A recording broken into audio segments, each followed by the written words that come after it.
안녕하세요 여러분, 제리입니다. 여러분들 혹시 말아받기 하다가 화난 적 없으셨어요? 전 굉장히 많거든요. 말아받기가 뜻대로 잘 되지 않아서요. 직선 말아받기도 힘이 든데 그게 곡선이라면 어떨까요? 특히 동그란 원이라면 어떨까요? 정말 힘들잖아요. 그런데 제가 이렇게도 해보고 저렇게도 해보다가 묘수를 하나 발견했거든요. 오늘 제가 여러분들께 그 묘수를 공유할게요. 간단합니다.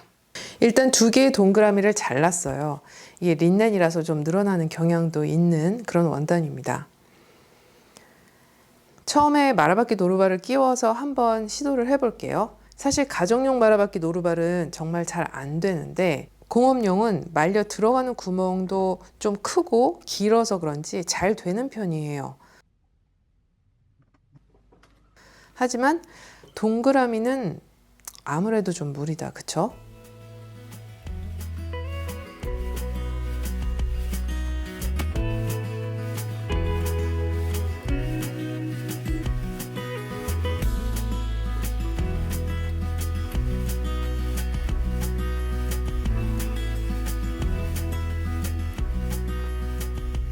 그럼 이번에는 이 뭐든지 말아박아 준다는 랍바를 한번 사용을 해보려고 해요.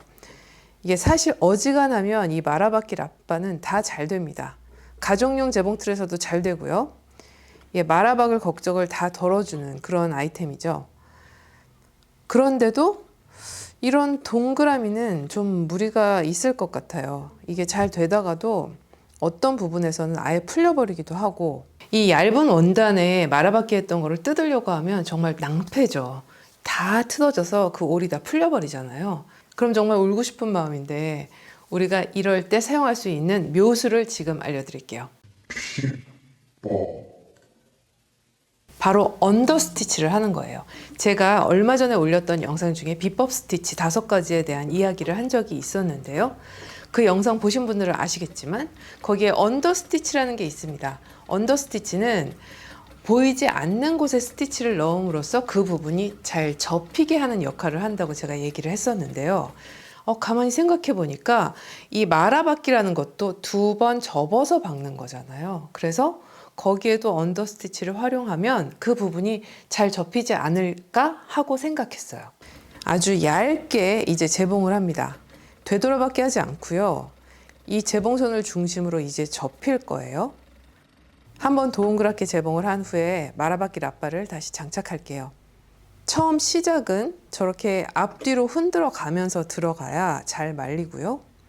이제 재봉을 시작해 봅니다. 아까 재봉한 재봉선이 제대로 꺾여주네요.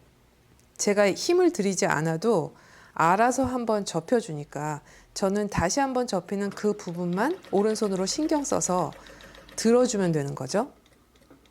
이쪽에서 보여드릴게요. 잘 보이도록. 이게 접혀서 잘 들어가는 게 보이시나요? 엄청 도움이 됩니다, 정말. 알아서 꺾여주니까. 이때 왼손은 가만히 있지 말고요. 검지로 들어가는 원단 바로 앞을 쿡 찔러줍니다. 그러면 원단이 울지 않고 잘 고르게 공급되도록 도와줄 수 있어요.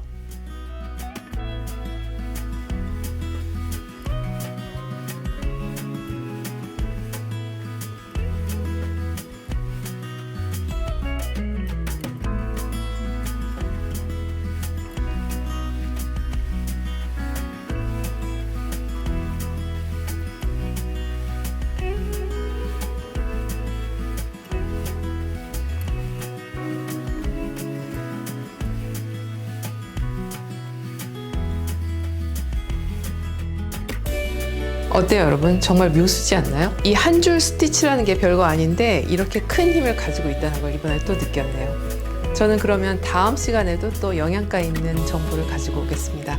감사합니다 여러분. 안녕.